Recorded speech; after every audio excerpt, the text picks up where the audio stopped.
Hi everyone, welcome to the second part of the money transparency episodes in terms of puppy stories. Today's question is, who did the puppies go to? How much of a profit did I make? And I also want to talk a little bit about the secret handshake of the puppy placement world.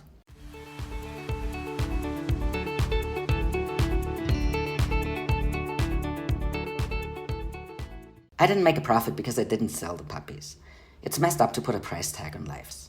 I wanted to make a political statement with this litter. That's why I didn't charge for any of my expenses or my time either. I don't have an ethical issue with this being done while we live in a capitalist society. It is fair to charge for your expenses and for your time if you wouldn't get by otherwise. But charging for the living being that is the puppy itself, that's what I don't consider okay.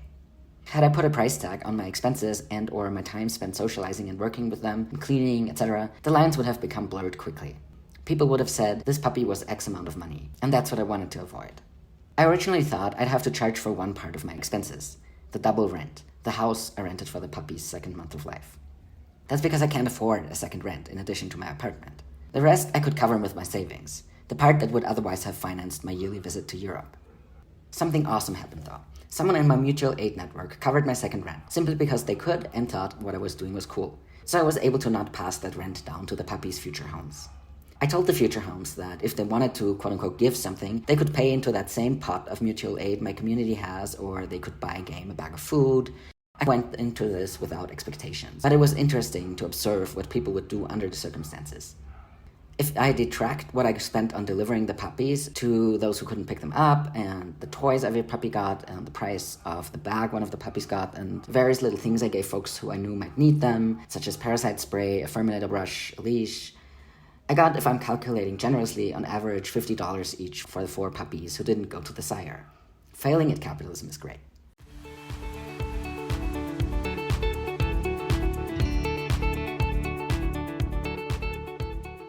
With 2 exceptions, the 5 puppies went to homes who couldn't have otherwise afforded them. Of the 4 who stayed in Mexico, 2 went to working class homes and 2 went to people who get by in what is often referred to as the informal economy. I placed every single one of them with people who I knew are excellent homes, with the exception of hoping for one to go to a dog sports home abroad, which did work out, and I'm thrilled with this home. I placed them exclusively with people who I knew would either never be able to afford a puppy at the usual quote-unquote market rate, or would have to spend quite a while saving up. I had more interested people than puppies, so I was able to take my pick and refuse rich people. If I raised another litter one day, I would probably charge for my time and for litter-specific expenses. That's because I won't get to go to Europe this year. I appreciate seeing my dad once a year, and he's not getting any younger. I don't want to miss more opportunities to visit. I'd also love to actually take time off during an entire litter next time. I felt like I was burning out this time around because I only took about 3 of the 8 weeks off. I know other people can work full-time and have a family life and a social life and raise litters and do dog sports and who knows what else on the side, but I'm not one of these people. I'm not built for hustle culture at all. Working and raising a litter in the time-intensive way that I did was hard on me and extremely exhausting. I'm glad I did it though, because it pushed me to rethink my current working life overall, and it's ultimately going to get me closer to doing what I want to be doing at this point in my life.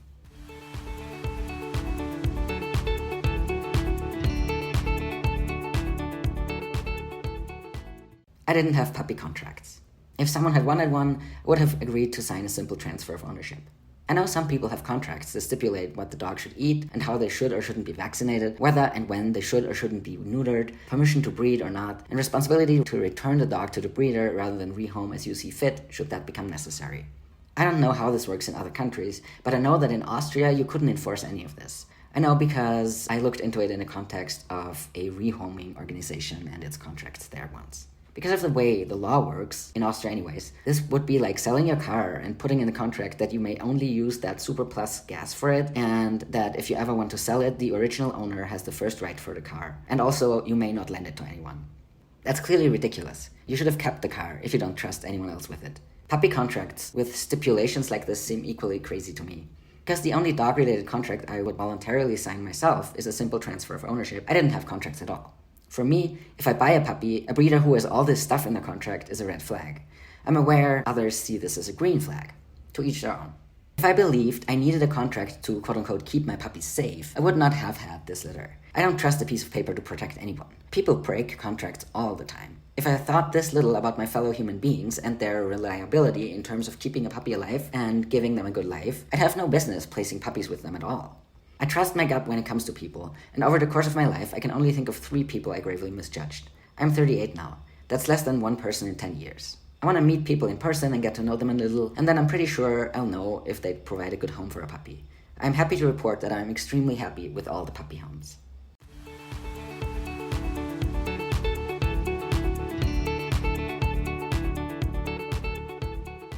It was interesting to see some of the folks perform the secret handshake of the so-called ethical breeding world. In this world, people consider it a red flag if someone asks the price of a puppy. People interested in a puppy are expected to woo the breeder in a complicated courtship ritual, and then, in the very end, they may ask about the price of the puppy in the guise of an afterthought. This is something else I find messed up. In order to be able to ask about the puppy price as an afterthought in a world where folks spend thousands of dollars on dogs, you need to either be rich or you need to act as if you were. A normal person who doesn't have $5,000 lying around just like that would ask up front. Or I would anyways.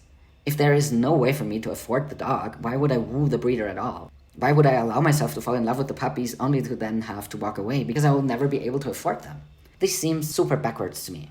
If we do capitalism, we should be upfront about it and not shame people for asking about the massive amounts of money we charge before deciding whether or not to pursue a relationship with us.